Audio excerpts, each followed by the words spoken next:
The best crime movies of all time are serious, self-indulgent, violent, extreme, and lengthy epics, which, though brilliantly made, may be too heavy at times to enjoy in any random headspace. The most essential crime thrillers everyone should watch once are known for being hard-hitting, often cynical, and intensely dark explorations of the darkest depths of depravity in human beings. However, beyond the classics of the genre lies a world that's entirely different in tone. The funniest crime movies can often be just as compelling as the brooding and gory crime thriller classics, despite seemingly being unserious on paper. Incorporating humor into the genre doesn't detract from its idiosyncrasies but allows for a different kind of story to be told. The difference in tone and atmosphere is so vast that some of the best and funniest crime comedy movies ever made belong in their own subgenre of crime. Crime capers are hilarious, light-hearted, often goofy crime films that focus more often than not on a major theft instead of a more serious crime, frequently from the perspective of the thieves. Raising Arizona, 1987. The caper subgenre would look vastly different without the contribution of the Coen brothers, who have written and directed some of the best quirky crime movies in Hollywood history. While they aren't all capers, their crime films are either grim thrillers or have a sense of humor, often even simultaneously. Their sophomore feature as a screenwriting duo demonstrates this perfectly. They followed up their intense noir film Blood Simple with Raising Arizona, which is a whimsical and goofy film about a criminal and his wife who steal a baby from a set of quintuplets after repeatedly failing to conceive. One of the movies that defined Nicolas Cage's career, it's a laugh riot that leans into the ridiculousness of its premise. Band of Outsiders, 1964. Jean-Luc Godard's directorial style easily lends itself to the caper, as he injects a twisted sense of humor and irony into even his most serious films, which inadvertently contain some humorous moments. He leans into the absurdity of the human experience, but few of his crime films are out-and-out capers, like Band of Outsiders, which stands out in his filmography. Band of Outsiders follows two men who are equally enamored with the anti-heroes of Hollywood noir films, whose gunfights and mannerisms they mimic, and with the woman who completes their trio. The film, which humorously explores, through slapstick gags, the delusions that anti-establishment cinema can inspire, is one of the best French movies that everyone should watch at least once. Ocean's 11, 2001. The best capers highlight clumsiness in their protagonists and often turn their struggles with committing the crime into a punchline. Self-awareness works beautifully for capers, as the silliness is the ideal lens through which to view the crime crews in these films. However, at the turn of the century, a competent and suave crew challenged this trend in the subgenre. Stylized editing, slick dialogue, and an incredible ensemble cast make Ocean's 11 arguably the best casino heist movie of all time. It proves that capers work even when criminals pull off impossible crimes. This changed the genre forever, inspiring franchises like The Bad Guys and Now You See Me. These capers don't make their protagonists the butt of the joke. Lock, Stock and Two Smoking Barrels, 1998.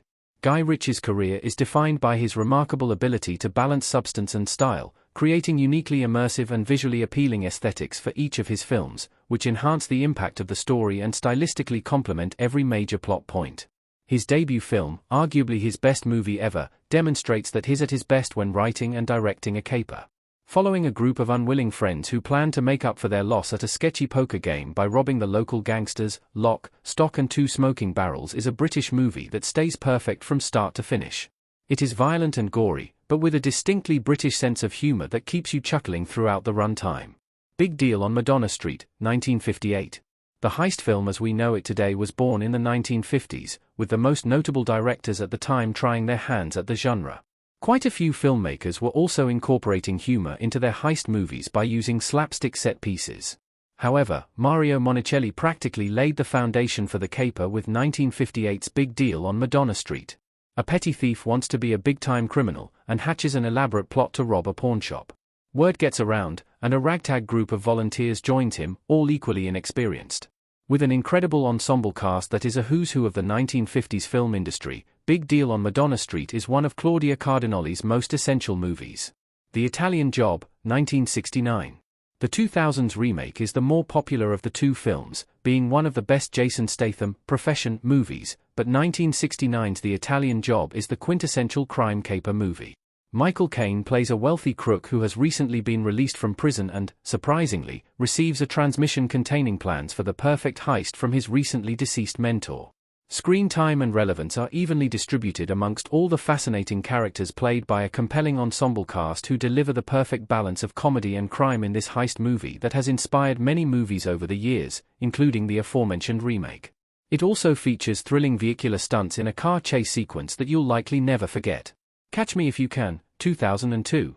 Steven Spielberg is possibly the most versatile among directors in Hollywood who have been as prolific as he has been over the years.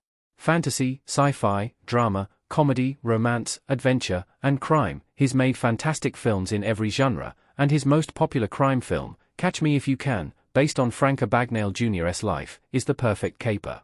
While the true story behind Catch Me If You Can was changed to better suit the cinematic medium, it still closely upholds most of the facts. What makes the film fascinating is realizing that a man managed to successfully execute so many cons for such a long time. While it vilifies the criminal, this caper also basks in his charisma. Fantastic Mr. Fox, 2009, Searchlight Pictures.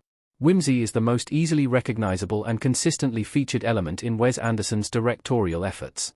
While all his films have a distinct atmosphere, all of his characters are written to fully flaunt their quirks and lean into the chaos their idiosyncrasies create while soothing viewers with his trademark symmetrically arranged frames.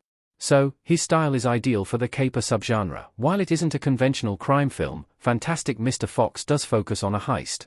It's more concerned with the consequences of the heist, and while it gets poignant and existential at one point, the film is a hilarious, vibrant, and light-hearted romp through a series of set pieces that are as goofy as they are stylish, showcasing strategy and execution. In Bruges, 2008. While his latest character in and as the Penguin will overshadow his older works, Colin Farrell has been a staple of the crime genre for years. He's starred in a host of crime films that vary tonally from intensely serious to hilariously slapstick, and one of Colin Farrell's most underrated movies, In Bruges, strikes the perfect balance between the two. In Bruges follows two hitmen who have been asked to wait in Bruges.